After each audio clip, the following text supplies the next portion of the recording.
दोस्तों, मैं फराज मलिक।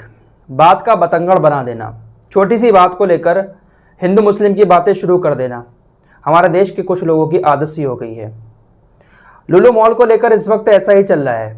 लखनऊ के अंदर जो एक बहुत बड़ा लुलु मॉल खोला गया है, जिसके मालिक यूसुफ अली हैं, उस मॉल का एक वीडियो वायरल हुआ जहां पर कुछ लोग नमाज पढ़ते हुए नजर आ रहे थे।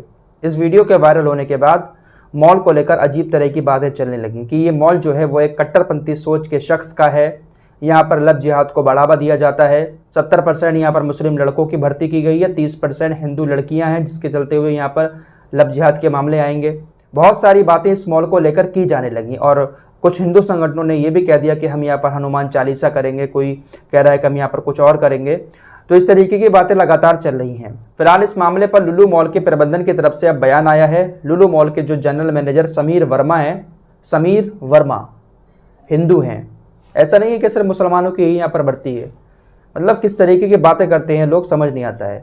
समीर वर्मा ने कहा कि मॉल में दोबारा ऐसा नहीं होने दिया जाएगा। मॉल में संगठित धार्मिक या प्रार्थना की अनुमति नहीं है। उन्होंने साफ कह दिया कि इस तरह की इजाज़त नहीं है और जिन लोगों ने नमाज पढ़ी है वो हमारे स्टाफ के नहीं हैं, वो अज्ञात लोग थे। मॉल प्रबंधन की तरफ से साफ कहा गया है कि हमने जांच की है, उस जांच में हमने पाया कि नमाज पढ़ने वाले लोग हमारे मॉल के कर्मचारी नहीं थे। कल से ये बातें बहुत चल रही थी कि एक मुसलमान का मॉल है, वहाँ पर मुसलमान ही लड़के काम कर रहे हैं, तो नमाज तो वहाँ पर पढ़ेंगे ही लोग।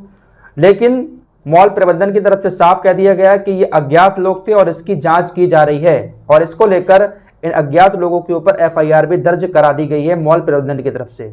अब यहाँ पर यह बात समझनी पड़ेगी कि ये अगर मॉल के कर्मचारी नहीं थे, फिर ये लोग कौन थे? क्या इन्होंने जानबूझकर इस तरीके से वहाँ पर नमाज पढ़ी कि कुछ माहौल ख़राब हो?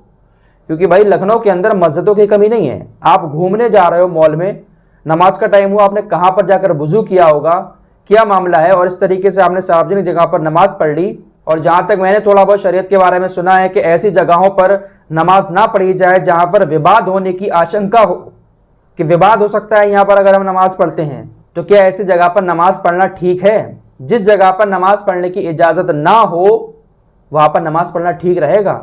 आप किसी मुफ्ती साहब से, किसी अच्छे आलिम से इस बारे में पता करके देखिएगा।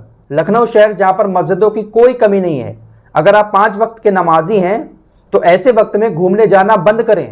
पहले नमाज अदा करते बाहर निकल के, उसके बाद मॉल में घूमने चले जाते। लेकिन पता नहीं कौन लोग थे, इनकी पहचान की जा रही है। अज्ञात लोगों के खिलाफ FIR दर्ज कर दी गई है। अभी पहचानने में नहीं आया कि ये लोग कौन थे। लेकिन इसको लेकर हिंदू महासभा की तरफ से चेतावनी दी गई है कि आज जुमे के दिन शाम को 6 बजे लुलु मॉल के अंदर सुंदरकांड पाठ करेंगे। नमाज पढ़ी गई है तो हमें भी सुंदरकांड पाठ करने से कोई नहीं रोक सकता। मतलब इन लोगों को बात को बढ़ाना ही बढ़ाना है। जब मॉल प्रबंधन ने यह कह दिया कि हम इनको नहीं जानते हैं, ये अज्ञात लोग हैं, और मॉल प्रबंधन ने खुद FIR इन लोगों के ऊपर दर्ज करा दी है, लेकिन बात का बतंगड़ तो बनाना ही बनाना है। हिंदू मुस्लिम की बातें तो करना ही करना है। वहीं अयोध्या के हनुमान गढ़ी के जो महंत राजू दास हैं, उन्होंने भी कहा है कि हम मॉल के अंदर हनुमान चालीसा का पाठ करेंगे। तो इस तरह की बातें लगातार की जा रही हैं। फिलहाल FIR दर्ज करा दी गई है अज्ञात लोगों के खिलाफ। उनकी जांच की जा रही है कि ये लोग कौन थे। इस रिपोर्ट में इतना ही। मिलते हैं एक और नई वीडियो के साथ, तब तक के लिए अपना ख्याल रखिए।